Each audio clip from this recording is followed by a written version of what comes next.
Olá, tá começando o 122º episódio do Área de Trabalho da Gigahertz, patrocinado nessa semana pela ExpressVPN. Quem tá falando aqui é o Marcos Mendes, e assim como toda semana, a garota sem fio, a Bia Kunze, também tá por aqui. Tudo bem, Bia? Tudo bem, Marcos? Como vai, pessoal? Tudo certinho, e essa semana eu vi que você mandou uma resposta para uma pergunta que eu sei que muita gente tá te fazendo, né? Por que a Bia não entrou pro Blue Sky? A pergunta era, Bia, você vai entrar no Blue Sky? Ela migrou, mudou, adaptou, agora é. Por que a Bia não entrou no Blue Sky? Um monte de gente perguntou e eu respondi mais na zoeira, né? O pessoal chamava o Blue Sky de nosso lar, ainda chama, né? Aí eu falava que eu tava no umbral e mandava um gif do Alexandre lá da viagem. Não, mas enfim, o pessoal... tem o pessoal que elogia, que fala que o Twitter é tóxico, que o Blue Sky é uma opção. Aí tem o pessoal que é o oposto, que fala que o Blue Sky é muito chato, não tem todas as ferramentas do Twitter. Enfim, essa é a resposta mais curta, né? A zoeira, né? Mas, na verdade, eu tenho uma preguiça tão grande de assumir mais uma rede social, gente. Eu cheguei a colocar na minha lista de tarefas aqui, enquanto o Twitter estava bloqueado, né? Criar conta no Blue Sky, mas eu ficava naquela, todo fim de semana, né? Não, acho que essa semana volta. Acho que essa semana volta. Ai, que preguiça. Mais uma coisa pra cuidar, gente. Eu já tenho o Twitter, eu tenho... O Instagram não uso mais, faz tempo. O Telegram, basicamente... O YouTube considera como rede social? Bom, acho que não sei, né? Acho que dá pra... Tem umas ferramentas de socialização, sei lá. E coincidentemente, os 3 que eu uso, eu pago. Eu uso o premium dos 3, né? São os 3 únicos, então eu prefiro focar naquele que eu tenho o melhor resultado. E eu posso colar essa pergunta na pergunta que muita gente faz. Nossa, como é que você tem tanto tempo para fazer as coisas, tal? Você não dorme? Bom, não ficar em rede social já é um ganho imenso de tempo no meu dia a dia, vou confessar para vocês. Não fico maratonando série. Aliás, eu assisto pouquíssimo filme, assim, série. Série mesmo, eu acho que parei de ver há muito tempo. E de vez em quando eu faço... Eu assisto, né? Faço uma pausa, vejo um filme, um documentário. Eu tô preferindo filmes a séries porque você assistiu, acabou, né? Fica naquela fissura de ver o que vai acontecer. Então... e também porque eu perdi o empenho com série, gente. Fica aquela enrolação, encheção de linguiça no meio da temporada. Eu largava todas no meio, assim, porque ficava muito chato, né? Pouquíssimas dá pra dizer que eu cheguei até o final. House of Cards é uma que eu cheguei até o final. Não vou falar de Lost, acho que Lost foi a primeira, né? Aquela que todo mundo acompanhou. Mas até Breaking Bad, que o pessoal elogiava, assim, ficou muito chata no meio, eu larguei. Dexter eu larguei. Muitas séries promissoras, assim, legais, sabe? Tem umas que continuam, Walking Dead. Não tenho paciência, gente. Aí morre um, aí bota outro no lugar. Aí a série não tem mais fim. Walking Dead ficou meio formulaico mesmo. Eu desisti faz um tempo também. Eu gosto de histórias amarradinhas, sabe? Começo, meio e fim. E na série, assim como uma novela, né? Você vai mudando o enredo conforme a audiência, né? Então, você usa ali algumas artimanhas para conquistar a audiência, para prender, para dar uma esticada, encher linguiça e ficar segurando o povo, né? Que fica esperando ali um determinado desfecho de um personagem. Então, eu não tenho mais paciência para esse tipo de coisa, não. Então, e quando eu quero ver um filme, quero ver uma série, acho que isso eu já comentei aqui, eu tenho uma lista, eu anoto. Então, aí quando eu tenho um tempo livre, quero descansar, relaxar, ver alguma coisa, em vez de ficar zapeando, rolando tela, assistindo qualquer coisa, eu vou na minha lista lá, o que eu queria ver mesmo? Essa é uma boa dica, né? Porque a gente passa o tempo de um episódio tentando decidir o que a gente vai assistir. Exatamente. Então não tem erro. Já tá lá minha listinha. Não, documentário não, hoje não tô afim. Hoje eu quero dar umas risadas, aí tem alguma comédia. Pronto, tem de tudo um pouco lá e você relaxa, se diverte assistindo o que você realmente quer assistir. Então, dá pra dizer que eu administro bem o meu tempo também de lazer. Né? Então eu consigo fazer mais coisas. Agora, rede social, gente, é complicado. E o Twitter tem... esqueça essa briga de bilionários, tá? Um vai falar do Zuckerberg, outro vai falar do Elon Musk. Eu tô falando da dinâmica técnica das redes, né? O Twitter eu consigo focar, eu tenho as listas. Tem dia que eu entro no Twitter para ver coisa de biotecnologia só. Tenho as minhas listas, tenho os cientistas, os pesquisadores.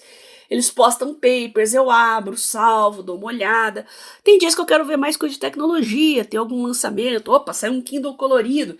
Aí eu vou lá ver o que o pessoal de tech está comentando. Então, eu tenho domínio sobre o que eu quero ver. No Instagram isso é impossível, gente. E as pessoas que ficam naquele scroll infinito, se você for ver, elas veem o que o algoritmo quer que elas vejam.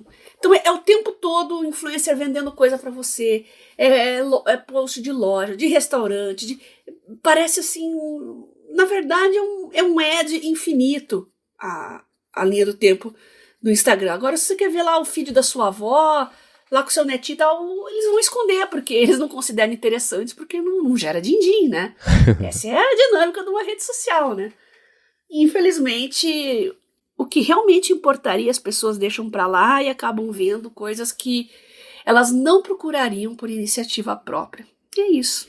Teve, na semana passada, no podcast Hard Fork lá do New York Times, o Casey Newton, um dos jornalistas, ele falou, apareceu uma matéria semana passada que a própria ByteDance fez um estudo sobre quanto tempo leva pro TikTok te fisgar.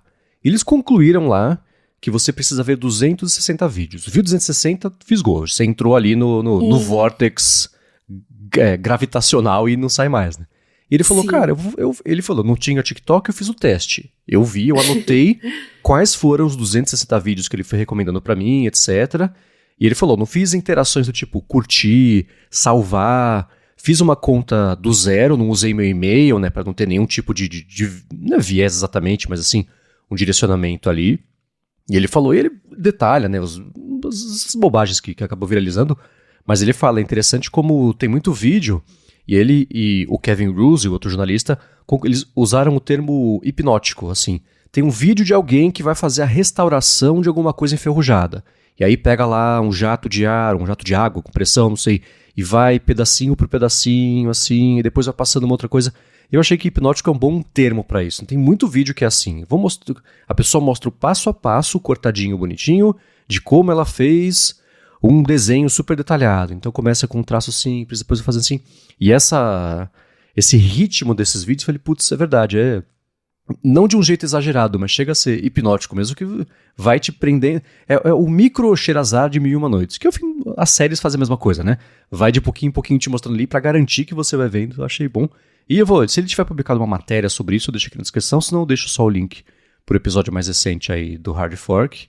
E sobre a parte de rede social, eu lembro que eu vi uma frase uma vez, porque eu usava muito o Twitter também, usava muito no Tweetbot, porque não tinha todo o resto que vinha junto com o Twitter, de coisa recomendada, trending topics, coisas que eu não queria saber, não estava no parte ali do que eu tirava de valor do Twitter. Eu sempre segui muito pouca gente, sempre tive uma lista gigantesca de palavras bloqueadas para não ver nada sobre Neymar ou sobre... não era no meu dia a dia, não queria saber, não queria parar meio segundo para pensar no Neymar durante o dia.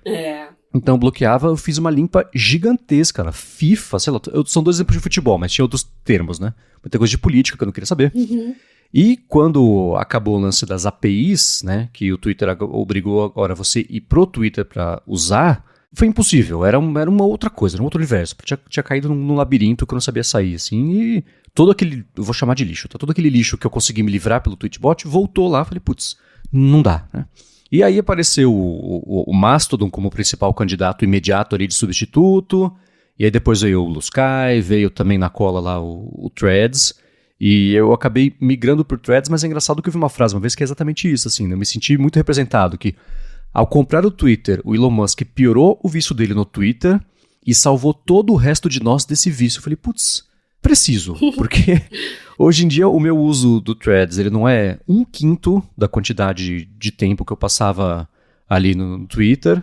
É uma coisa que assim, chega no fim do dia e fala, nossa, é verdade, não entrei, deixa eu ver o que rolou lá, né? Mas não faz aquela falta de tipo, acordei, deixa eu ver o que a internet vai me dizer que eu preciso pensar hoje ao longo do dia, sabe? Assim, qual que é a pauta? Quem que é o inimigo do dia? Quem que é o assunto?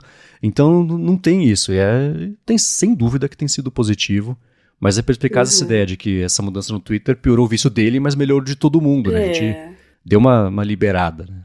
Uhum. Bom, é bom lembrar que se aparece muito lixo na sua timeline, você tá abrindo posts e o pessoal tem mania, né, de ficar indignado. Eu preciso mostrar minha indignação. Uhum. Pois bem, você está interagindo com conteúdo que você não concorda, você está sinalizando pro algoritmo que você deve receber mais aquele conteúdo. Sim. Então, não interagir, não abrir, não comentar, não dar like, se quer ler, rola, passa embora. E você tem a opção também, não ver mais conteúdos assim. Tem essa opção lá. Não gostou daquele tópico, aquele assunto, vai lá, pronto. Ele começa a eliminar aquele tópico, aquelas discussões da sua timeline. Uhum. Mas o que é matador mesmo, se você comparar Twitter com Instagram, é que mesmo falando de tretas de Twitter, é aquele negócio, né? São coisas que só existe lá. Você fecha o Twitter, o mundo real é outro. Agora, o Instagram, eu vejo lá o pessoal que pede conselho amoroso, que tá com problemas de relacionamento. É impressionante como o Instagram é uma extensão dos problemas conjugais do pessoal. Essa geração Z, acho um pouco de millennial também. É impressionante, né? O pessoal fica fazendo fiscalização de curtida. Ah, porque o meu marido curtiu o post da fulana. Será que ele tá me traindo? Ah, eu proibi meu marido de seguir mulher no Instagram. Via de regra é mulher. Tem homem também, mas muitas vezes são mulheres as detetives de Instagram, né? É impressionante como o Instagram intoxica relacionamentos por causa dessa noia de dar um like. Ainda teve esses dias uma pergunta, assim, alguém perguntou lá, dar like é flerte? Eu falei, putz, se for eu tô lascada, porque eu tô flertando com meio mundo. Todos os meus seguidores que respondem minhas coisas eu dou curtida, então eu tô flertando com todo mundo, viu, gente? Se preparem. Então, isso me incomoda no Instagram. O Twitter não. O Twitter tá lá, fechou. A vida real não existe aqueles problemas. Uhum. Agora o Instagram não. O Instagram leva, assim, as tretas pra vida real, infelizmente. E essa é uma outra parte que era interessante. No Tweetbot não tinha a timeline algorítmica recomendada. Ele só tinha a timeline cronológica de quem eu seguia. Eu entrava ali, ele lembrava onde eu tinha parado, ali na leitura de tweets não lidos, por seguir pouquíssimas pessoas, ainda assim ter uma lista gigantesca de palavras bloqueadas. Eu conseguia ler a minha timeline inteira de tweets ali, então eu entrava, me atualizava até do passado até o presente, fechava, beleza. Aí eu abria o Tweetbot no Mac, por exemplo, ele lembrava onde eu tinha parado no iPhone, a partir de lá eu conseguia ler também. E, de novo, só o quem eu seguia, não tinha nada recomendado, né? É outra coisa também que se perdeu com essa migração, o fim de APIs, etc. E isso virou, na minha experiência, uma outra rede, né? E aí não rolou. Mas tem sido curioso. E as outras... Bom, Instagram vive dessa recomendação algorítmica. O Threads, que é baseado no Instagram também, né? Ele tem a timeline algorítmica e a timeline de que você segue. Mas tem que selecionar toda vez que você abre para ver a timeline de que você segue. Vira um trabalho, né? Então, eu acabei usando menos. Então tá aí respondido por que a Bia não entrou. Pronto. E não vai entrar. Preguiça, gente. Um misto de preguiça e tempo. Basicamente é isso. Não é porque...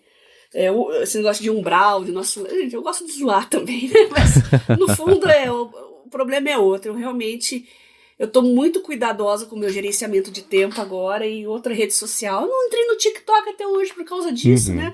Por que eu vou entrar no Blue Sky? Então, é isso, gente. Muito bem. Então, vou começar com os follow-ups aqui em relação às últimas semanas. E a gente teve o Breaking News da semana passada. Durante a gravação, a Amazon lançou o Kindle Color Soft. Ele já está com a promessa, a Amazon do Brasil já disse que será lançado no Brasil. Não falou quando, não falou por quanto. Porém, o Emanuel Campos mandou para mim o link que já tem gente, é claro, né? Já tem gente vendendo no Mercado Livre. Tá saindo, quando ele mandou o link no começo da semana, ou no fim da semana passada, sei lá, era R$4.000. Caiu para 3.800 agora. Então, mas Mercado Livre é aquela coisa, né? Tem que prestar muito. Não vou nem colocar o link na descrição porque eu não quero arriscar de alguém tomar golpe. Mas quem procurar, presta atenção, toma cuidado. Tem lá, mas não deve demorar para a Amazon lançar por aqui também, porque é um nicho importante, né? E o mundo inteiro estava atrás de uma coisa dessa. Então, com certeza, sei lá, até o Natal eles já lançaram por aqui. Isso dá para apostar. A mim não atrai não, sabe? Eu vou continuar com o meu monocromático, até porque eu uso o Kindle para ler livros texto mesmo, né? Material gráfico, paper, livro técnico, eu deixo tudo pro tablet porque eu rabisco muito, copio imagens e jogo no Samsung Notes, às vezes estou fazendo uma anotação, eu encho de seta. Então eu printo aquele trechinho, aquela imagem, aquele gráfico do livro e jogo. É tudo muito prático, né? Para material técnico. E eu acho que pro meu uso, um Remarkable da vida aí, um Onyx Books, seria mais adequado do que um Kindle, né? Que é bem amarradinho. E basicamente, pelo que eu vi, assim, é muito mais para quem gosta de sublinhar com cores diferentes os livros. Claro, tem as imagens também que são bonitas, mas na minha especial não justificaria uma troca de dispositivo. Tô falando de troca, né, gente? Trocar de Kindle não justifica. Muito bem. Bom, por acaso, se você morar fora e tiver a chance de testar, manda pra gente o que você achou, porque queremos certamente saber. Tem uma galera muito interessada aqui pela quantidade de feedbacks que a gente recebeu durante a gravação na semana passada, ao longo dessa semana, de interesse, pessoal dando, avisa a Bia, né? Então, o pessoal quer que você compre, Bia. Eu recebi muitos links, né? No mesmo dia, aliás, foi uma enxurrada, né? A galera tudo mandando ao mesmo tempo, obrigada a todo mundo que mandou o link. Realmente, esses dispositivos são objeto da minha atenção no momento, de fato. E a gente recebeu da Lorraine, falando em livros, no fim das contas, a dica do livro Inteligência Artificial, Democracia e Impactos Sociais, que é uma colega do ITA, né, que ela é coautora de um dos artigos e vai ser lançado em dezembro, mas está disponível já na Amazon. E o ponto central do livro é as agendas de pesquisa que estão voltadas aí para os impactos humanos e sociais da inteligência artificial. Na sinopse fala que o grupo de humanidades do C4AI, que é o Centro de Inteligência Artificial, que é responsável pela organização do livro, a sinopse segue, né?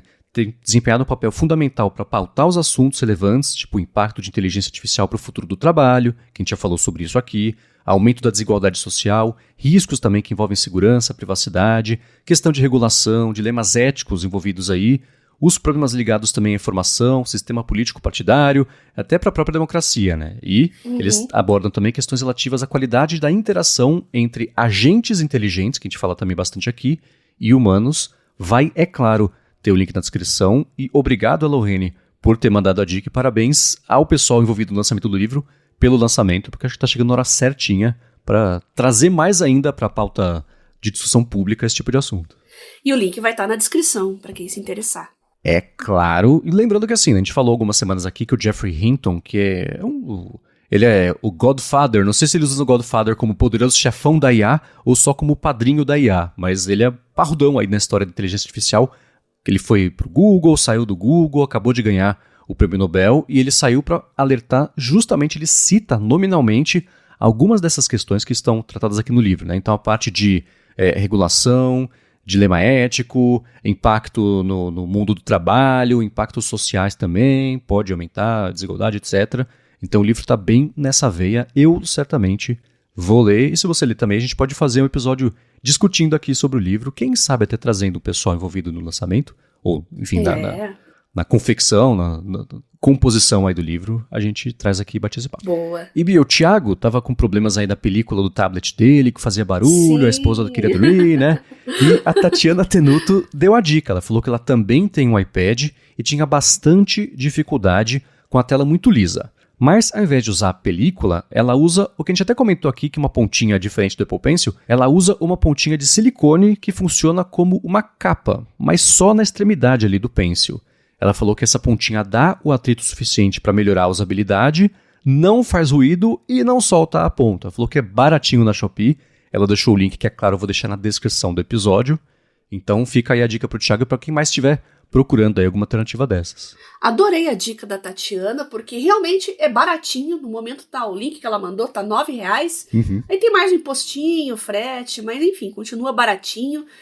Simples, barato e resolve, Thiago. Pronto, você não vai mais incomodar sua esposa. Adorei. Obrigada, viu, Tatiana? Obrigado. E sobre o GoodNotes, mais ou menos nessa leva também, a conta Miss ou MSMM falou: Bia, ouvindo o episódio 121, me surgiu a dúvida de configuração mais agradável para o GoodNotes, que essa pessoa falou, tem muita opção de tamanho de folha, template, espessura da caneta, lápis, sensibilidade. Queria saber qual que é a sua configuração ideal aí para fazer uso do GoodNotes. Ou, na verdade, acho que isso pode ser geral de qualquer aplicativo de notas. Eu não uso o GoodNotes, eu uso o Samsung Notes, mas vou passar as minhas configurações aqui, né? O papel eu uso nativo, a folha, eu uso a pontilhada. Por quê? Porque eu faço muito gráfico, muito esquema, e o pontilhado... Sabe quando você não quer usar régua, você tem preguiça? Eu gosto de fazer a mão livre. Então, o pontilhado, ele me dá um norteamento ali, sabe? Eu consigo fazer gráficos e tabelas à mão livre mesmo, tá? E até porque não é muito linear também, às vezes eu faço mapa mental, eu puxo seta, então não faz muito sentido um papel com uma pauta normal, então eu uso pontilhado. A cor, eu uso a cor branca mesmo, mas o pessoal sempre vê a minha tela com escuro, né? É porque eu uso no modo noturno, gente, tá? Não é papel preto, é o modo noturno da tela, então aparece o fundo preto e o que eu escrevo branco e colorido. Mas por que eu não uso papel preto? Eu uso branco normal. Porque muitas vezes eu exporto para PDF, eu mando para outras pessoas que provavelmente vão imprimir também. E não tem como imprimir um papel preto com um negócio escrito em branco, né, gente? Não dá. Então, é folha branca mesmo, com cores. A linha principal é número 11. O texto principal eu faço sempre em preto, 11. Quando é menorzinho, para escrever em cima de uma imagem, de um gráfico, eu uso 9, tá? Tamanho do lápis, no caso, né? A ponta que eu mais uso é aquela ponta caneta mesmo. Eu uso caneta e uso marca-texto reto. Que tem o marca-texto livre, né? E tem aquele marca-texto que sai a linha reta. Porque eu destaco muito com cores e eu uso a mesma cor de marca-texto, assim, para o mesmo assunto. Né? Então, eu tô falando de uma enzima ali... Então, falo das propriedades dela, destaco alguma característica interessante, eu uso o marca-texto da mesma cor que eu usei no nome da enzima ali, porque associa as informações importantes num mesmo bloco, né? E que mais? Acho que é isso. Folha, tamanho da ponta, caneta. Basicamente, é isso. E... dica, né? Não usem papel preto, usem o seu tablet no modo noturno, tá? Senão você vai gerar um PDF preto e vai ficar bem esquisito. Pois é, se imprimir vai acabar a tinta em uma folha. Ninguém vai conseguir imprimir. Não, esquece. E Bia, você mandou pra mim ao longo dessa semana um print de uma dessas suas sessões, que aliás, se você ainda não assistiu, vai ter link na descrição, das sessões Work and Study With Me da Bia, que ela já resume, pra que você que não conhece, o que é, mas o pessoal, Eduardo Peixinho, o pessoal falou, pô, né, o área de trabalho, estão usando lá como também o feedback do área de trabalho, né? Não tem no Deezer, né? Eu falo bastante do área de trabalho durante as lives, né? É que eu estudo à noite, gente. Estudo à noite não, eu em casa, né? Eu não tô falando frequentar aula, eu tô falando estudar. Estudar não é frequentar aula. Eu estudo em casa, à noite, com calma, então eu tô fazendo live das minhas sessões de estudo, né? Pra quê? Para quem quiser estudar junto, quiser fazer sessões focadas, tem dificuldade em manter o foco, eu coloco lá um timer, Pomodoro, a gente faz intervalinhos. Na tela, além da minha mesa, tem as janelas do que eu tô fazendo, então o pessoal vai ver os apps que eu tô usando, as IAs que eu tô usando. Então as perguntas sobre organização, técnicas de estudo, sobre os apps e softwares e IAs aparecem. E eu respondo nesse intervalo entre os pomodoros. E eu comento, trago muita coisa aqui pro área de trabalho também, tiro muita coisa aqui do área de trabalho e comento lá. Eu falo, vocês lembram que eu comentei no podcast, tal coisa? Aí eu mostro o Notebook LM, mostro o Cloud, mostro o ChatGPT, mostro o Samsung Notes, né? Como é que eu faço as anotações. O pessoal já sabe como é que eu faço as minhas anotações, porque eles acompanham ao vivo. Mas nessas sessões o pessoal pergunta também do área de trabalho, né? Então já perguntaram lá sobre o Deezer, né? E volta e meia eu respondo também pelo WhatsApp, pelo Twitter, sobre o podcast Área de Trabalho no Deezer, Marcos. Então, eu achei, eu vou confessar, eu achei que estivesse. O Deezer a gente não lembra, assim, né? Como uma grande plataforma de streaming, de áudio, seja áudio, podcast, etc. Mas sabendo que tem uma galera que tá pedindo por conta aí da facilidade que a operadora oferece, eu vou dar uma espiadinha. Eu já vi que eles têm aqui, eu achei que estivesse, por isso que não tá lá ainda. Mas eu já vi que eles têm uma ferramenta que parece ser simples de subir o feed do podcast para ele passar a aparecer lá. Então, em breve. E obrigado ao pessoal por ter lembrado. E Bia, A gente vai fazer um esforcinho aí, porque, pelo que estão falando pra mim, alguns planos de uma operadora aí incluem Deezer à vontade. Então o pessoal vai querer ouvir um podcast no Deezer, faz todo claro. sentido, né? Então, se prepare, a gente vai dar um jeito e quando tiver pronto, a gente conseguir, a gente traz uma atualização pra vocês, tá? Boa, e tá muito legal, Bia, nas transmissões, as janelas todas que você passou a colocar. Primeiro que tem o teclado que fica fazendo aquele brilho concêntrico, hipnótico, ó você aí tentando fazer o papel de algoritmo no TikTok.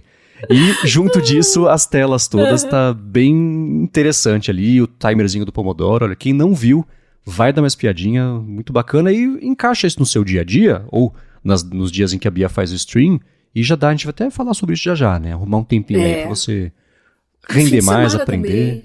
Exato. Pra quem não pode à noite, tem sessões no fim de semana, ou no sábado, ou no domingo. Aí eu faço 4 horas, então se você precisa trabalhar, precisa lá refinar seu código, precisa estudar aquele assunto da faculdade, quer estudar idiomas, tá difícil se concentrar, tá difícil sair das redes sociais, então a gente faz uma comunidade, todo mundo se ajuda, todo mundo se incentiva e fica longe de rede social. Vocês vão ver lá que a gente fica bem focado mesmo. Cada Pomodoro tem 50 minutos, que é o tempo adequado de estudo para o seu cérebro não começar a se dissipar, porque tem estudos aí que dizem que perto de 1 hora de estudo, de trabalho, você já não tem mais o mesmo nível de concentração, então a gente faz um intervalinho de 10 minutos para ir no banheiro, tomar uma água e brincar com seu cachorro, seu gato e voltar em seguida aí pro trabalho. É só para dar uma relaxada na mente mesmo. E funciona super bem, viu? Sim. Sábado a gente faz 4 pomodoros, viu, Marcos? É puxado, mas vai. Eu nem sinto o tempo passar. E é claro que como os vídeos estão todos lá no canal para você assistir depois, não precisa ser ao vivo. Acompanhar ao vivo é melhor, né? Você interage ali, etc, etc. O pessoal manda as mensagens, mas se você só precisar de uma companhia de catálogo, dá play e manda bala, né? Tem gente que já me mandou mensagem, falou, eu chego da faculdade 11 da noite, então aí eu tomo um banho, como, quando é perto da meia-noite, eu faço 2 pomodoros aí para estudar os assuntos do dia e tal, bem legal. Boa. E agora seguindo, a gente tem comentado aqui semanalmente, basicamente, da ferramenta mais legal desse ano, que é o Notebook LM do Google, que para quem não conhece é tipo um chat GPT que você sobe documentos e o modelo lê e entende os documentos, você conversa com o modelo sobre o que está lá. Tem a opção também de gerar um podcast customizado sobre o que você subir. E a gente até comentou, né? Eles falam de um jeito muito específico, eles estão muito empolgados sobre tudo sempre, né? Agora, eles liberaram por lá a opção de dar instruções customizadas. Que é o seguinte, você fala, pessoal, quando for gerar o podcast, gera com mais detalhes técnicos, não faça tantas analogias, fale sobre o conteúdo adaptado para uma pessoa leiga, fale sobre o conteúdo adaptado para uma pessoa que já tem um conhecimento técnico, você direciona como é que vai ficar esse podcast e o resultado final acaba ficando muito mais bacana. E o Juliano, aproveitando essa possibilidade, falou ali, como o Notebook LM oficialmente só tem suporte a inglês, você manda o documento, ele gera o deep dive em inglês. Né? Ele encontrou aqui uma sequência de instruções que você pode passar que aumenta a chance de sair em português e sair certo. Ele falou o seguinte, o prompt foi, este episódio será apenas em português brasileiro. Todas as discussões, entrevistas e comentários devem ser realizados em português brasileiro durante toda a duração do episódio. Ele falou, nem sempre dá certo. E ele depois encontrou um complemento do prompt assim, nenhum inglês, outros idiomas têm que ser usados na conversa, exceto quando for necessário, né, para esclarecer um termo, coisa assim. Uma futura tradução para o inglês está planejada, mas por enquanto o episódio é exclusivo para o português do Brasil. Engana o modelo sobre isso, né? Dá para entender, escutar, enfim, né? O áudio gerado tem alguns fonemas que você vê que não tem em inglês, em português ficam meio estranhos, mas já é um começo, né? Então, para quem quiser fazer esse teste, apesar de não ter suporte oficial, com as instruções customizadas que vão ser utilíssimas para todo mundo, para você gerar o conteúdo, ter o conteúdo gerado para você como você quer e não como o modelo acha que tem que ser, já dá para quebrar esse galho. Né? E olha, é uma coisa legal porque às vezes você tem um material de suporte, você é bom para ler em inglês, um livro, uma apostila, um capítulo de alguma coisa, mas você não é tão bom de ouvido assim ainda com o inglês. Então, se tiver a chance de usar um material de referência em inglês e gerar um podcast em português, olha, esse negócio vai bombar, viu? Garanto pra vocês. E uma dica paralela a isso é o seguinte, o Fabrício Carraro, meu amigo que apresenta junto comigo o IA Sob Controle, um conhecido dele lançou uma ferramenta no GitHub chamada Podcastify. É o Tarsis Souza e ele define como uma alternativa de código aberto ao notebook LM, ao podcast de notebook LM, mas tem foco em gerar conteúdos multilingüe. Então já tem um suporte nativo que ele implementou do projeto dele de fazer a geração do podcast em português. É o Podcastify, vai ter link aqui na descrição e parabéns ao Tarsis por ter feito esse projeto. Enquanto o Google perde tempo não lançando o suporte multilingüe, o pessoal já está correndo atrás e disponibiliza alternativas. Enquanto o Google nos ignora aqui. Exatamente. E nessa pegada de IABIA, você mandou para mim um estudo que eu achei interessantíssimo. Recomendo que todo mundo pare o episódio, depois volta, mas para o episódio, clica no link aqui da descrição de que Harvard fez uma IA que é mais generalista para entender diferentes tipos de cânceres, e fazer a detecção, é o TIFF. Isso. Muito legal. Quer comentar sobre isso? Então, basicamente é uma ferramenta de IA que acelera o diagnóstico de câncer, só que ele vai direto na amostra. É uma coisa muito impressionante, né? O que a gente tem hoje? A gente já tem bastante ferramentas de IA para diagnóstico, tá? Basicamente tem análise genética, perfil do paciente, tem aquela análise de lâminas que a gente já comentou aqui também, né? Você faz o preparo histológico, aí já é tudo no meio digital, ele analisa por padrões e detecta, opa, essa célula aqui tá com cara de ser neoplásica, né? O que é muito útil, por exemplo, em rotina, ainda mais em saúde pública, que você tem, sei lá, 200 amostras por dia, um patologista, ali, um bioquímico tem para analisar, né? Então a IA acelera muito. E, gente, quando se trata de câncer, tempo é vida, tá? Se você já consegue em 24 horas ali fazer um laudo, entregar para o médico e ele já poder tomar a decisão ali de tratamento, de quimioterapia, de ressecção, enfim, é tempo de vida que se ganha, tá? Tem tumores que são muito agressivos e não dá para esperar uma semana, 15 dias para começar um tratamento, tá? Então, é muito legal. E esse modelo de diagnóstico aí de Harvard é um estilo GPT. Você vai falando ali do paciente, vai explicando sobre a amostra e tal, e ele vai te orientando ali no diagnóstico. Também é uma ferramenta muito rápida, boa para equipes, né? Porque às vezes você tem um especialista ali responsável pelos trabalhos, né? Mas ele tem assistentes, tem estagiários, então quando se faz uma força-tarefa, o negócio também fica mais agilizado, já que nem todo câncer dá para você detectar por lâminas, fazer histologia, até porque isso leva tempo também, né?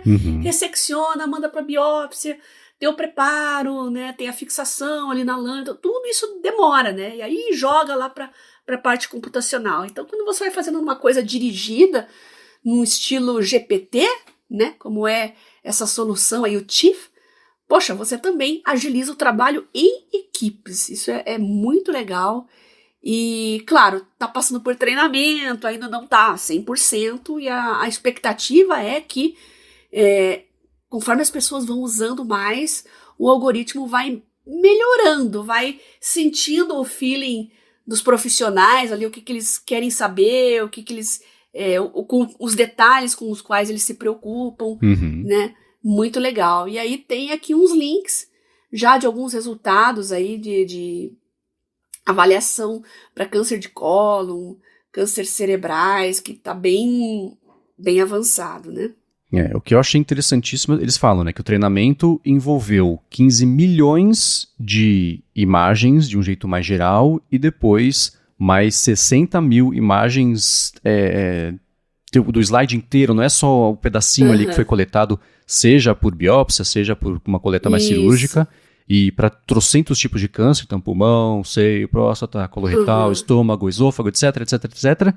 E o modelo já levou a descobertas ou insights novos aí para identificar características de tumores que antes não estavam associadas à taxa de sobrevivência. Então, com pouquinho tempo de uso, já trouxe insights que não existiam antes, justamente porque é curioso, muita gente de pesquisa fala isso e me diz se faz sentido ou não, Bia, que, assim, as respostas já estão lá, elas já existem, mas tem tanta informação em todos os lugares que a pessoa certa não chegou ainda na frente dos dois estudos certos para ligar uma coisa na outra, fazer a relação e falar, nossa, tá aqui! E a IA pode fazer isso, né? Estudar imunologia é um quebra-cabeças gigante, gente, porque é uma cascata de sinalização de moléculas. Então isso leva a isso, que leva a isso, que leva a isso, que leva a isso, que, sabe? É uma coisa que para um modelo matemático computacional é muito bom. É exatamente nisso que eles se destacam, né? O que pra gente leva um tempão e para decifrar e desvendar, ali para um modelinho matemático é papum. Né? Então, depois que a gente vê isso, aí as coisas fazem mais sentido na nossa cabeça e a gente começa a explorar melhor aquele caminho de sinalização que ele sugeriu, ou aquela molécula que ele sugeriu, e a gente pode ir com mais calma atrás e olha, realmente tem uma ligação com isso aqui. A gente pode explorar e pesquisar mais isso aqui. Então, a IA fornece insights maravilhosos e eu já estou passando por isso nos meus estudos aqui, principalmente com Drug Discovery, né? Eu acompanho muito aqui, aliás, eu uso muito o Twitter para receber notificação da Nature Biotecnologia, Nature Drug Discovery, porque eu acompanho muitas novas moléculas que o FDA aprova, porque eu vou atrás dessa molécula para ver o mecanismo bioquímico dela e ver se tem um potencial para ela atuar para outras coisas também. Então eu vou lá, ela tem esse mecanismo aqui epigenético, ela atua na cromatina, tal. Falei, puxa, mas tem um câncer assim, que também é um desarranjo, uma mutação de cromatina, será que essa droga poderia... E a gente começa a fazer aquele link, e nossa, com ferramenta de IA isso agiliza demais, gente, porque é muita droga, é muito gene, é muita molécula, então, né, quando você dá uma filtrada, assim, você tem uma IA para filtrar as moléculas para você, e você consegue mais detidamente analisar uma por uma. Eu amo essa área, dá pra vocês perceberem pela minha empolgação. Né? E um último ponto, eu não sei se a gente chegou a falar aqui, porque tanta informação sobre esse estudo, né? Tudo isso essa IA faz com 96% de precisão. É incrível, né? É incrível. Bastante relevante. Eu tentei achar aqui nas matérias, porque a matéria tá atrás do paywall da Nature, junto com as instituições, né? Talvez, Bia, você tenha acesso, mas... Qual que é a comparação com a taxa de precisão da identificação de humanos dessas mesmas, ou de imagens de tecidos que podem ou não ter câncer, identificação?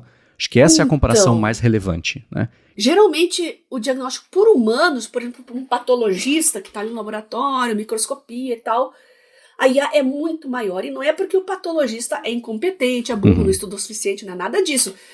Porque ele tem centenas de lâminas para analisar. E existe um processo cognitivo, uma espécie de fadiga visual, que ele começa lá no final do dia, que ele já está cansado, ele já não tem aquele desempenho mais adequado, né?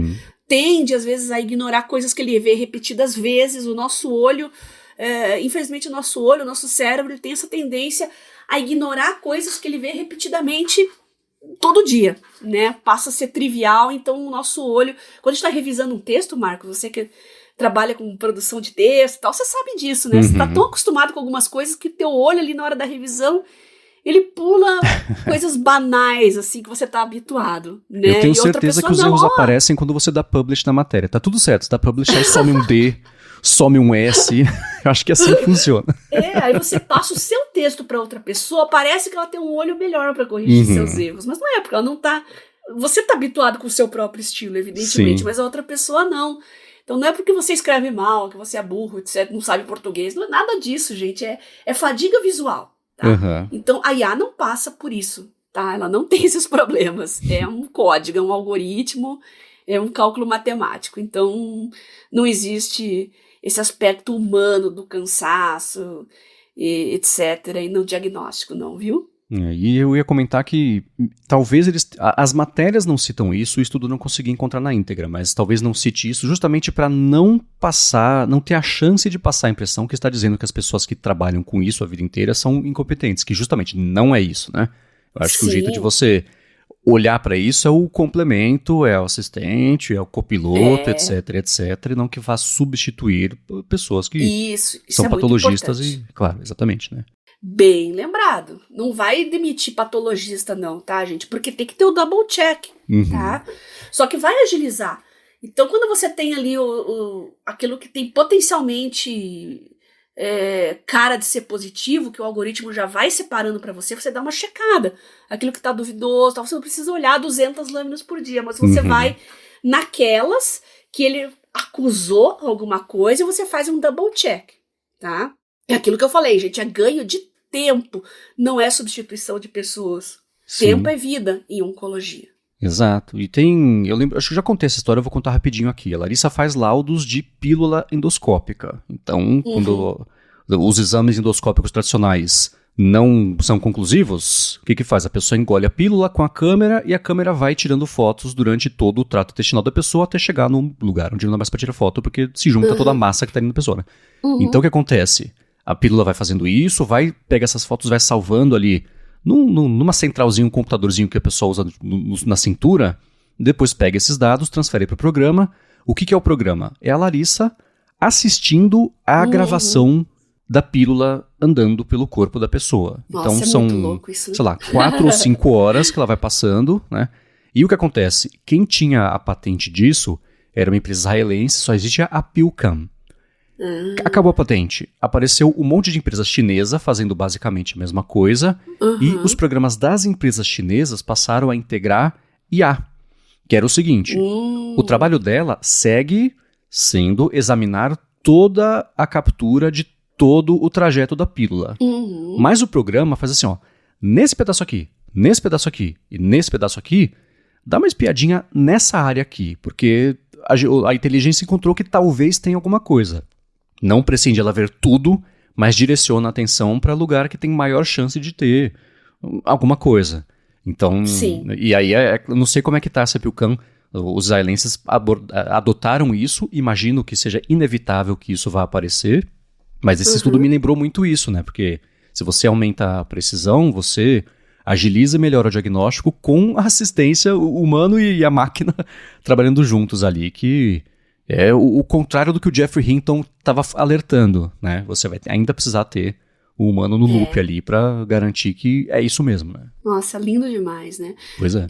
Tudo que é análise de padrões, a IA vai realmente ter uma excelência, né?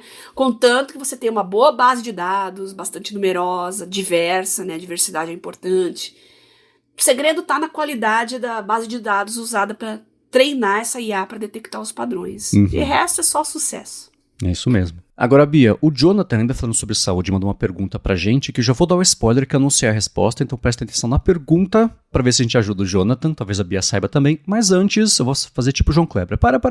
Antes, eu vou parar aqui rapidinho pra agradecer a ExpressVPN, que tá mais uma vez patrocinando o Área de Trabalho, e segue oferecendo um mês de graça pra você experimentar o serviço deles, ver como é fácil colocar qualquer dispositivo, e aí, se você assinar o plano anual, você ganha 3 meses de bônus ao fim desse ano, pelo link expressvpn.com/adtrabalho ou com o cupom ADTRABALHO no checkout, ou clicando aqui na descrição você já cai direto com o cupom aplicado e é só fazer o checkout. Se você depende de Wi-Fi públicos na sua vida, seja porque você viaja muito ao trabalho, então você usa muito de aeroporto, do avião, de hotel, ou porque você acaba trabalhando na cafeteria da esquina, gosta de ter essa vida mais de produtividade móvel, como é o caso da Bia, você precisa de uma VPN. Porque quem está oferecendo a conexão que geralmente é de graça, mas nem sempre é de graça, os seus dados são uma parte ou o preço dessa conexão e vai saber também como é que está a segurança desse Wi-Fi. Com a ExpressVPN, você roteia a sua conexão pelos servidores da ExpressVPN, ela protege a sua conexão, então, primeiro, fica tudo criptografado, nem ela fica sabendo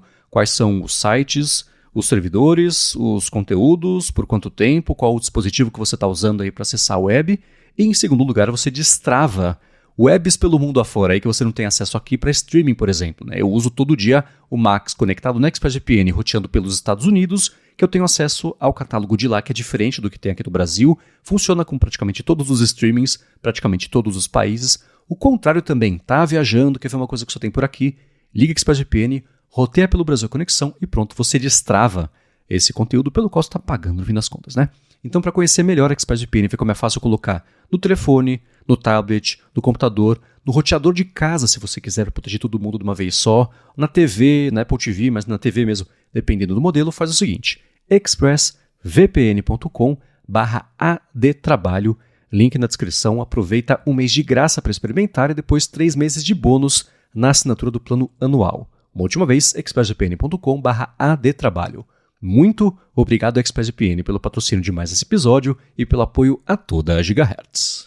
Muito obrigado ao pessoal da ExpressVPN por nos tornar mais produtivos e mais seguros na internet. Obrigado e vamos lá. O Jonathan Silva falou o seguinte, uma questão de saúde que eu acho que a Bia curte, o Marcos também, eu olho muito para os dados de saúde do Health, que ele marca do iOS, né? Ele fala que marca todos os treinos, mantém o peso atualizado todo dia, marca o sono no Apple Watch. Ele fala assim, mas sinto falta de conseguir analisar isso na tela grande do Mac, com mais gráficos, mais informações. Vocês conhecem algum aplicativo ou serviço que consiga dar acesso a todos os meus dados no iPhone ali, que mostre num dashboard online uma coisa mais detalhada? Queria até conseguir fazer matches de informação, como por exemplo, dia de treino mais tarde, o sono é pior, batimento demora mais para baixar, enfim, explorar mais. Eu não tenho essa resposta, nunca fucei no Mac, mas Bia e todo mundo que escuta aqui o Área de Trabalho. E aí? Você não tem essa resposta porque ela não existe ainda, viu, Jonathan? E eu não sei se a Apple cederia os dados para outras empresas que façam outros monitoramentos no mesmo dispositivo para cruzar essas informações. Isso é um problemão não só técnico, mas legal também. Agora, a Samsung está para lançar uma atualização na plataforma dela que vai incluir alimentação, dados calóricos, a qualidade da alimentação, alergias alimentares, enfim, ela vai aumentar o próprio ecossistema com mais coisas para monitorar, e quando está dentro do próprio ecossistema, fica mais fácil cruzar os dados, né? O que eu estou fazendo no momento, Jonathan, é no papel. Sabe a minha agendinha de papel que eu uso aqui, que eu estou usando ela não para planejar e para organizar a minha rotina como eu faço com Calendar, como tudo isso, mas eu estou usando como um log. Então, eu registro como foi a minha semana, não como vai ser. Então, eu estou incluindo dados novos aqui, como, por exemplo, temperatura, porque eu percebi que nos dias muito quentes eu tenho algumas alterações em alguns dados. Infelizmente, é uma coisa que interfere muito. É temperatura e sono, tá? São duas coisas que saem do prumo, desarranja todo o resto. Então, eu presto muita atenção, mas é tudo na unha mesmo, viu? É chato pra burro. Eu sou nerd, eu sou da área da saúde, então eu gosto de monitorar, eu gosto de explorar essa área, mas eu também queria um sisteminha mais inteligente a ponto de cruzar essas diferentes informações que são coletadas. E a gente já comentou aqui também, né, Marcos, que talvez a IA no futuro melhore esse monte de microdados que os wearables coletam e a gente não sabe direito para onde vai, o que fazem com isso, né? Dá uma utilidade para esse monte de coisa que basicamente é analisando padrões, cruzando alterações com outras alterações para ver se tem alguma correlação. Isso ainda vai vir, viu, Jonathan? Vai demorar um pouquinho. Eu sei que quando você dá acesso a plataformas externas ao aplicativo Saúde, você consegue ver alguns dados, por exemplo, tem muito aplicativo de corrida que usa os dados que estão lá no Saúde para mostrar de um jeito mais fácil de explorar. Existe, é importantíssimo, a questão de privacidade, de segurança, ver quem que é a empresa, para onde está indo os dados, porque são a senha você troca se vazar, a sua saúde não, né? E isso daqui a 30 anos, quando todo o seguro-saúde tiver acesso a toda a informação de todo mundo, pode ser um problema. Então vamos dificultar esse trabalho e tomar esse cuidado, né? Mas quem tiver alguma alternativa para passar, algum jeito que já faz, então já vai falar de uma ferramenta confiável, manda pra gente para complementar, mas minha expectativa é que todas essas plataformas nativas de saúde passem mesmo a adotar justamente IA para explorar a relação entre os dados de jeito mais customizado, fazer os insights que a gente acabou de comentar sobre pesquisa, mas para mastigar e entregar a interpretação de dados de jeito mais fácil. Isso é questão de tempo, mas até lá, quem tiver a dica, passa pra gente. Se você usa o ecossistema da Apple, por exemplo, eu sugiro que você observe outros dispositivos, né? Por exemplo, monitoramento de diabetes. Eu sei que tem alguns que têm parceria com a Apple, trabalham em conjunto, então tem uma troca de dados entre os sisteminhas ali.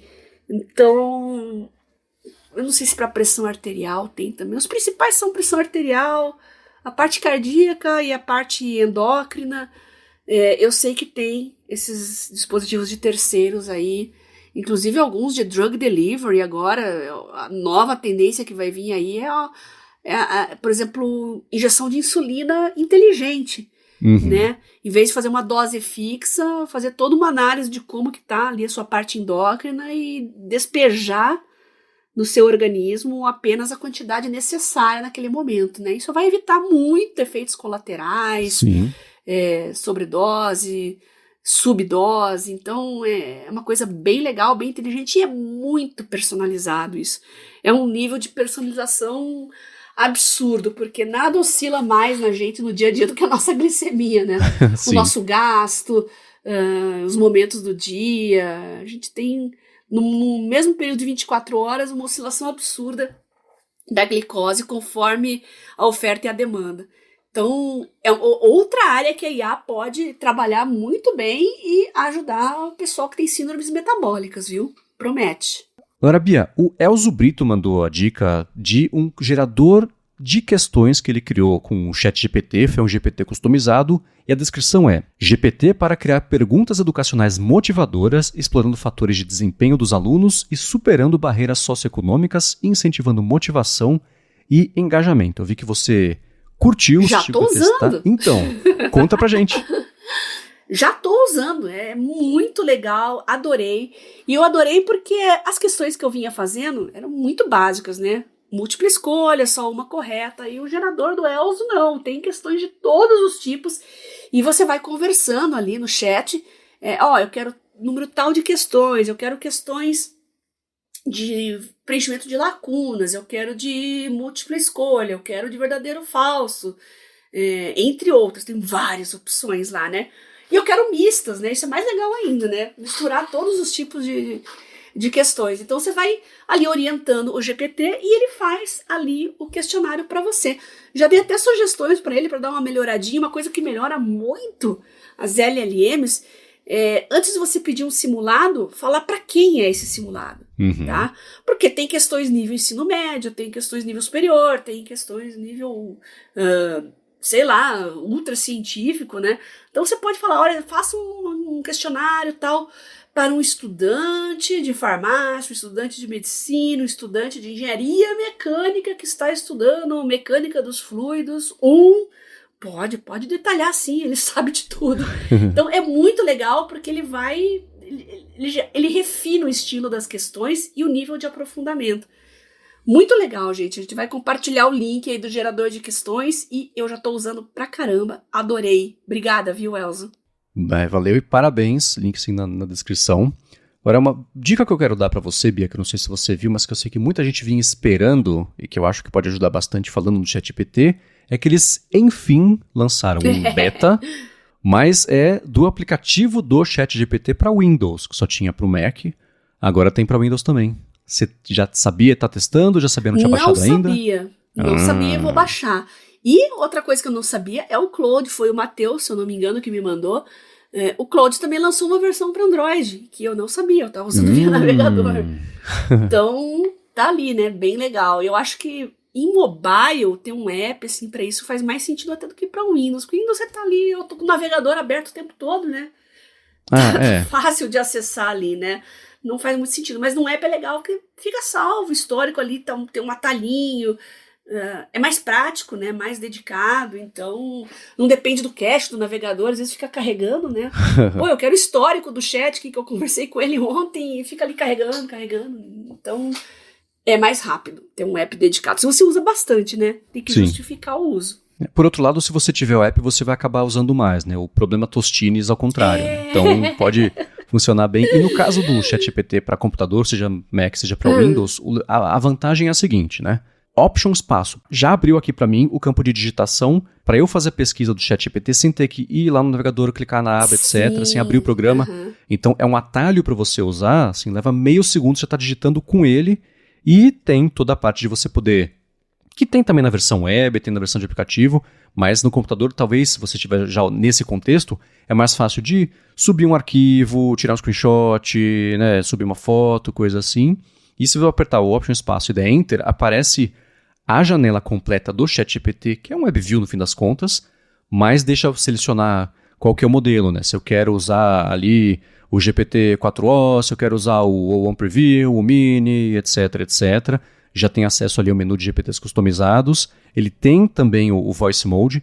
Uma coisa que eles estão devendo, que mostraram no passado, ou nesse ano, não sei, o tempo é um círculo interrupto contínuo, né?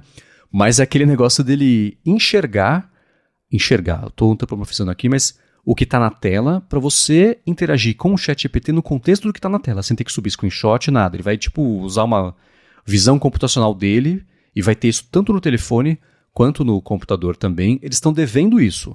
Deve chegar em breve, porque tirando o Sora, que é aquela IA de vídeo que eles tinham prometido, essa é a última coisa que eles tinham prometido que não chegou ainda.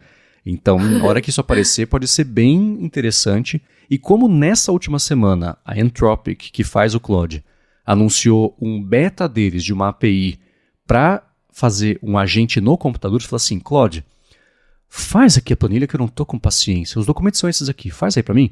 Ele interage no computador, ele abre o arquivo, scrolla pela planilha, vê as informações, enfim, né? Copia de um, cola no outro. Então é um agente proativo que interage com a interface do computador, não é API de terminal, nada assim. Como eles lançaram isso, ainda é beta, eu imagino que o OpenAI vá correr atrás e lançar uma coisa parecida, começando com essa visão computacional do contexto do desktop. Então, para quem já estiver no beta, no caso do Windows, ou usando no Mac, já está mais habituado ali. Vai que chega antes, né? Eles sempre lançam faseado isso. Vale a pena ter, porque na pior das hipóteses você não usa, mas na melhor das hipóteses muda e agiliza o jeito de você interagir com essas coisas. Entra no fluxo aí, é uma maravilha. Para mim aqui é todo dia.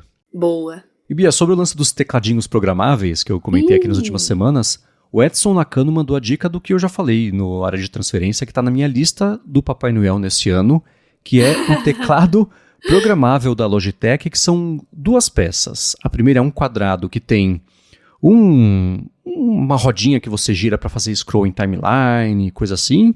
Tem botões ali também, né, para você, como se fosse um mouse esse. Então tem um scroll também vertical, tem um botão para você fazer cliques, etc, etc. E o segundo quadrado é um tecladinho customizável. As teclas têm mini displays, então dependendo do contexto em que você estiver, sei lá, você pediu, ele funciona em parceria com a Adobe. Deve se customizar para o resto, mas assim, você usa lá os 9 botões, um tem o Photoshop, outro tem o Illustrator, outro tem o Audition.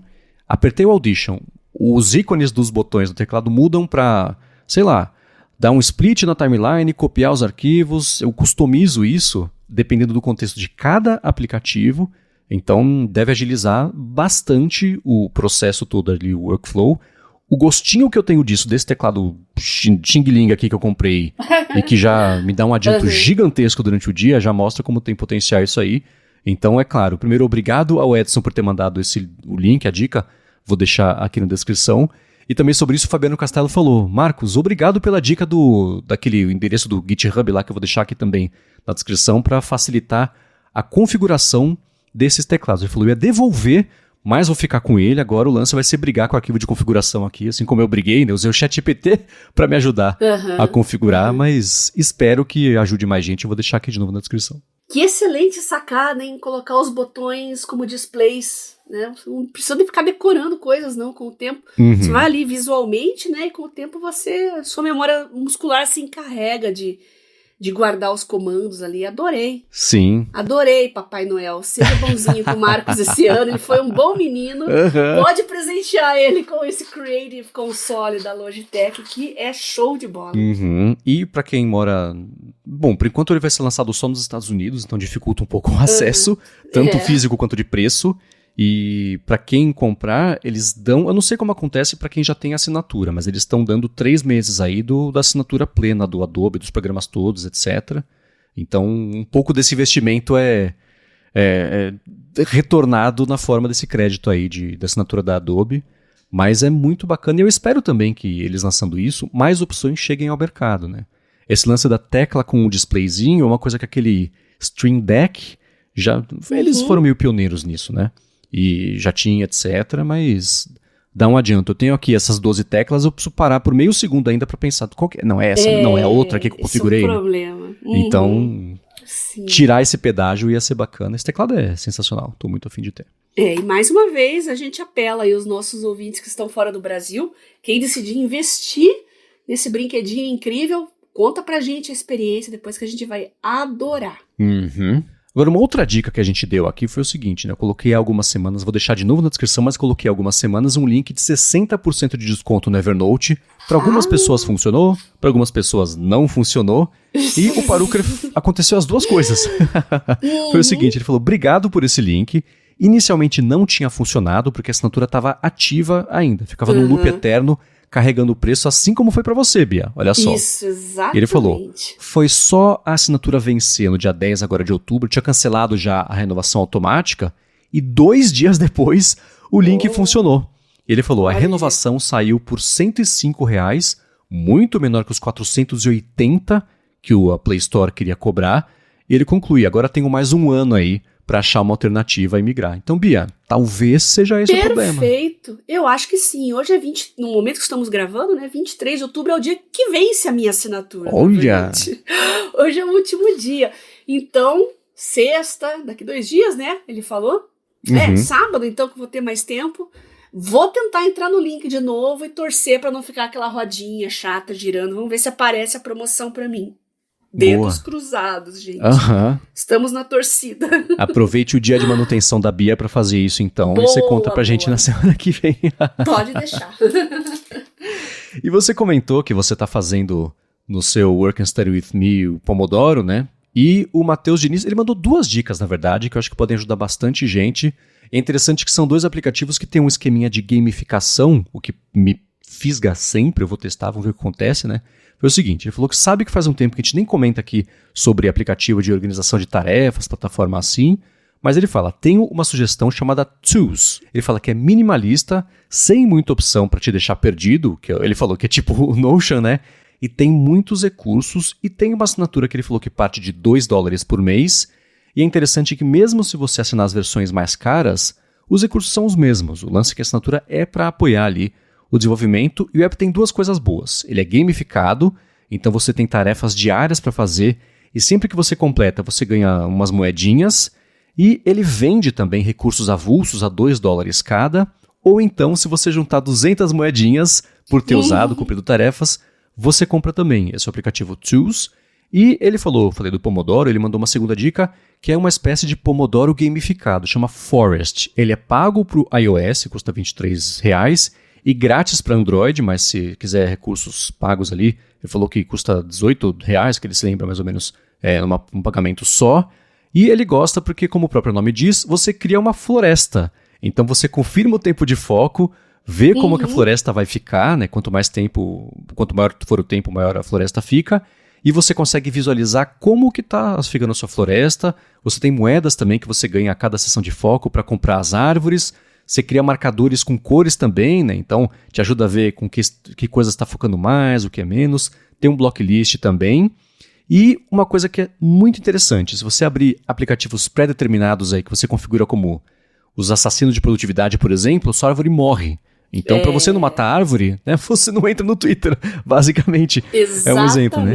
E antes de você abrir, ele ainda dá um aviso. Ó, a árvore que você está criando aqui vai morrer porque você está abrindo esse negócio. Tem certeza? Você quer abrir mão disso, né? E o mais legal de tudo, isso eu achei muito bacana. Se você for uma conta Pro, eles plantam de fato uma árvore na vida real para ajudar. Muito interessante. Legal, eu usei o Forest faz, sei lá, 2017, 2018, ainda tava no comecinho, né? Mas legal que saber que ele tá cheio de recursos e eu tô bem empolgada, tô pensando em voltar a usar, gostei muito dessa ideia de plantar árvores, eu gosto de plantar árvores, gosto de árvores. E tô pensando só num jeito de colocar na minha tela ali do Work and Study With Me pra mostrar enquanto eu tô estudando. Vou pensar num jeitinho, vou ver se tem um jeito de espelhar a tela, mas o ruim é que daí ficar espelhando tudo que tem no celular, né? Às vezes vem notificação e eu deixo a internet ligada nele, né? No smartphone, ele fica perto, mas eu não tenho mais a tentação de ficar pegando, porque às vezes eu ouço um áudio, alguma coisa relacionada ali à aula, então eu acabo usando o smartphone também. Então, queria muito fazer, eu vou pensar num jeitinho, viu? Porque eu acho muito legal a iniciativa. E parabéns ao pessoal do Forest também com esse app que ajuda a colocar mais árvores no mundo enquanto as pessoas ficam mais produtivas. Bem legal mesmo. E bom, pra gente encerrar o episódio de hoje, eu quero trazer aqui um assunto que a Fernanda Gulo, na verdade, sugeriu pra gente. Eu acho que a Bia tem bastante experiência, pode falar pra gente, que é o seguinte. Ela tinha acabado de escutar um episódio mais antigo aqui sobre antiprodutividade, né? E ela fez o seguinte, o primeiro dia de 2 semanas de férias, ela estabeleceu o objetivo de fazer nada durante 2 dias, especialmente depois da crise de burnout que ela teve, tinha rolado há mais ou menos uma semana. E ela segue, por enquanto eu consegui ficar de pijama e fazer nada produtivo, inclusive ela deixou a sugestão, e esse é o tema que eu queria abordar, né? Como aproveitar os descansos para ter mais produtividade quando chega a hora de voltar às atividades. Eu sei que a Bia faz muito isso por conta do trabalho e férias, e umas greves que aparecem no meio do caminho, né? Então, como é que você aproveita o descanso para quando voltar e tiver que ser produtiva, você potencializar essa sua produtividade? Olha, a palavra descanso, por definição, não é dormir, tá? Tem gente que pensa, agora eu vou dormir 12 horas por dia. Não. Descanso é uma mudança de atividade. Então, se você trabalha, estuda o dia inteiro na frente de telas, o seu descanso tem que ser longe de telas. Vai cozinhar, vai fazer um curso de sushi man, vai fazer um curso de barista, vai pedalar, faz uma trilha, alguma coisa bem longe de telas, tá? Então, para mim, descanso, no meu conceito, é esse. Se você passa o dia inteiro lidando com gente, né, atendimento, cliente, ou na sua empresa, enfim, o seu descanso tem que ser longe de seres humanos. Vai brincar com seus bichos, vai pro meio do mato, vai pra praia surfar, enfim, é uma coisa bem longe de seres humanos. Então, é aquilo que te causa burnout, né? O excesso, aquela repetição, aquele esgotamento. Então, tenta fazer uma atividade que seja a mais distinta possível da sua rotina, tá? O meu descanso, como eu disse, é longe de telas, tá? Então, eu vou ou pro ar livre ou eu vou pra cozinha fazer alguma coisa. Então, fica a dica. Talvez a solução seja essa. Muita gente tem hobbies, né? Marcenaria. Eu tenho minhas canetas também, que é um hobby, né? Então, também fico longe de telas. Então, músicas, tocar um instrumento musical. Nossa, tem tanta opção. Mas alguma coisa que seja bem diferente da sua rotina, tá? Aquilo que te exaure, para muita gente, é contato humano, né? Lidar com o cliente, e é cansativo, gente, eu entendo vocês. Chega uma hora que você não quer ver nem a sombra. Ou então telas, né? Eu não quero um pingo de luz mais no meu olho, eu quero ficar longe de computador, de celular, de tablet. Então vai pro meio do mato, vai surfar, vai andar de bicicleta, vai correr. Enfim, acho que é isso, viu, Fernanda? Tenta fazer alguma coisa bem diferente da rotina que te levou a esse burnout, tá? Isso é uma coisa que eu achava que você ia ter esse insight mesmo, porque você passou por isso recentemente, passei, né? Então, e você minha impressão, né? Mas conseguiu recuperar bem depois da pausa que você impôs pra si mesma, né? Consegui, porque eu diagnostiquei bem o que era. O meu burnout foi privação de sono. Eu fiquei muito tempo dormindo 4, 5 horas por noite, né? Então, não bastou apenas o descanso, né? Eu precisei replanejar a minha rotina. Então, hoje, é 7 horas cravadas, né? Eu não negocio mais minhas horas de sono. É o motivo de eu ter feito esse projeto, Work and Study With Me também. Porque às vezes eu chego em casa, não quero fazer nada, não. Me forço a estudar um pouquinho todo dia, meu desempenho já melhorou, as minhas notas melhoraram, a minha atenção na aula melhorou. Meu nível de concentração também melhorou, eu não estava conseguindo ter essa consistência.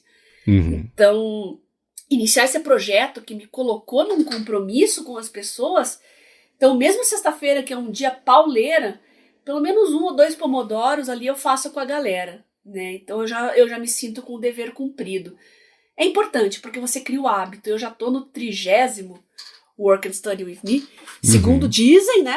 21 dias para criar o hábito, então eu já passei dos 21 dias e tá funcionando. Eu notei uma melhora no meu foco, na minha concentração, sem sacrificar minhas horas de sono diárias. Continuo indo deitar cedo, 10h30, 11 horas, já tô na cama, 6 horas já tô de pé, sem despertador.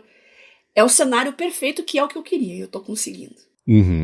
E uma pergunta complementar, Bia, é a seguinte, né? os primeiros indícios para você começar a identificar quando você pode começar a chegar a entrar no burnout, que tipo de coisa as pessoas... me parece ser que cada pessoa tem um gatilho diferente e um caminho diferente para chegar nisso, mas o fim é a mesma coisa, né? A vela derrete inteira, você fica sem o pavio ali, e agora, né? Então, que tipo de coisa que você diria, que talvez de um jeito mais geral, se é que dá para fazer isso, ficar de olho para evitar de chegar no burnout e ter que passar por esse processo inteiro, e interromper antes de piorar? Pra mim é perda de desempenho, total, né? Quando eu passei por isso, eu simplesmente não fui fazer as provas, eu abandonei as disciplinas, porque eu precisei cuidar de mim. Não tava conseguindo fazer prova, não tava conseguindo estudar, ir pra aula. Não conseguia, eu ficava na aula que nem um zumbi, eu me sentia um zumbi. Uhum. Acho que cada pessoa reage de uma maneira diferente, né? Pode ser sintomas físicos também, se você tem algum problema, às vezes o seu intestino começa a se comportar diferente, né? O intestino é o nosso segundo cérebro, e muita gente, basta passar por uma questão emocional que o intestino ou prende absurdamente, ou solta, ou sei lá, né? Cada um reage de um jeito, mas você tem que conhecer seu corpo, as suas reações, porque alguma coisa diferente da sua rotina, alguma coisa diferente do habitual, pode ser o sintoma que você está passando por um burnout, viu? Uhum. No meu caso, como eu disse, foi perda de rendimento. Beleza. Quem também tiver dicas, pode mandar pra gente. Na verdade, não só sobre esse assunto que é importantíssimo. Então, quem tiver, compartilha e vem ajudar mais gente mesmo. Mas sobre tudo também que a gente comentou. Hoje o episódio foi dedicado aos feedbacks, aos follow-ups, aos contatos de vocês, porque a gente tem a sorte de poder contar com essa enxurrada positiva de coisas, de dicas, de comentários que vocês mandam. Então sigam fazendo isso. É claro que vocês também podem mandar pra gente sugestões de temas, como foi o que a Fernanda trouxe pra gente aqui. A discussão foi mais rápida, mas ainda assim espero ter ajudado vocês. Mas se vocês tiverem sentido falta de algum tema, se faz tempo que a gente falou sobre alguma coisa, fala, pô, gente, vocês falaram isso no começo do podcast, quer atualizar a gente como é que tá esse esquema de vocês? Sugiram dicas também dos aplicativos, de plataformas. Vamos ajudar todo mundo aqui a ter essa vida cada vez mais produtiva. Obrigado a vocês que já fazem isso. Vão lá em gigahertz.fm/feedback e mandam os feedbacks, os follow-ups, as perguntas de vocês. Obrigado a ExpressVPN pelo patrocínio do episódio de hoje. A vocês que ajudam de outra forma, deixando avaliações, recomendações, indicando o podcast para mais gente ainda, porque isso é muito importante para ele seguir crescendo aqui. Obrigado a vocês que fazem isso. E obrigado, claro, a você, Bia, por semana após semana ajudar a gente a ter essa vida cada vez mais produtiva. Eu que agradeço você, Marcos, pelo convite para participar desse projeto incrível, os nossos patrocinadores que viabilizam ele e os nossos ouvintes, claro, vocês que estão toda hora aí mandando sugestões de pauta, dicas, comentários, links, telas, né, prints, enfim. Então sempre ajudando a gente a pautar os nossos episódios. Muito obrigada.